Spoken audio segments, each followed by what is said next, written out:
영풍 석포제련소 하청업체에서 7년 가까이 근무한 노동자의 급성 백혈병이 법원에서 산업재해로 인정됐습니다. 제련소와 백혈병 발병과의 인과관계를 인정하지 않은 근로복지공단의 당초 결정을 법원이 뒤집은 건데요.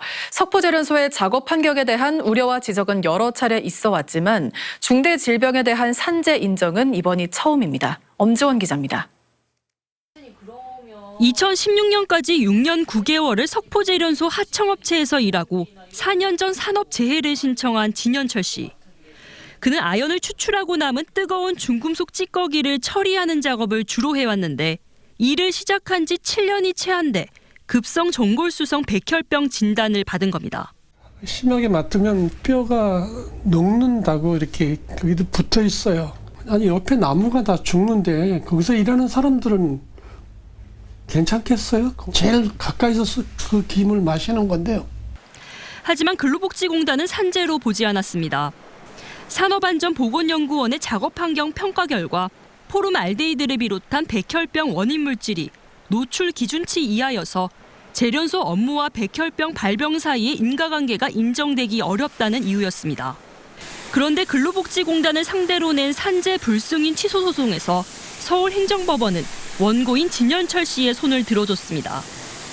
재판부는 먼저 산재 불승인의 근거가 된 작업 환경 측정 결과의 한계를 조목조목 반박했습니다. 측정 시기가 실제 진 씨가 해당 업무를 한 때로부터 수년이 지나 일회성으로 이뤄졌는데 그 사이 공장 시설이 크게 개선돼 진 씨가 실제 노출됐던 작업 환경과 달랐을 가능성이 높다고 지적했습니다. 유해인자 노출 기준의 맹점도 짚었습니다. 노출 기준은 특정 유해인자가 단독으로 존재하는 경우를 전제로 설정했지만 제련소처럼 여러 유해인자에 복합적으로 노출되거나 장시간 노출될 경우 유해성이 더 높아질 가능성이 있다고 법원은 봤습니다. 또 유해인자에 대한 반응은 개인차가 있기 때문에 노출 기준 이하라고 해서 직업성 질병과 관련이 없다고 단정할 수는 없다고 판단했습니다. 그러면서 법원은 진 씨가 근무 중이었던 2014년 당시 석포제련소에 대한 고용노동부의 특별 감독 결과에 주목했습니다. 당시 하청업체에서 1급 발암물질인 카드뮴이 노출 기준을 최고 252%, 황사는 146.5% 초과했고 배기장치도 제대로 작동하지 않아 근로감독 도중에 즉시 작업 중지 명령이 내려질 정도였습니다. 재판부는 경험치과 사회 통념에 따른 법적, 규범적 관점에서 진 씨의 산재가 인정된다고 판결했습니다.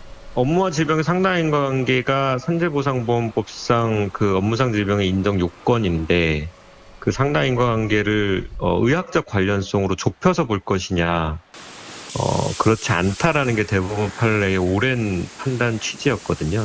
이번 판례도 그러한 취지에 맞게 판단을 한 걸로 보입니다. 이곳 영풍 석포제련소 노동자들이 발암물질에 노출되고 있다는 지적이 지속적으로 제기돼 왔지만 산업재해가 인정된 건 이번이 처음입니다. 백혈병 진단 이후 6년 만입니다. 기나긴 투병 생활 중에 들려온 기쁜 소식에 며칠 만에 컨디션이 좋아질 정도입니다. 당연한 결과인데요. 근데 좀 그래도 기쁘더라고요. 다칠 줄 알고 있었는데 대기업을 이긴다는 게 좀 그렇지 않습니까? 그죠?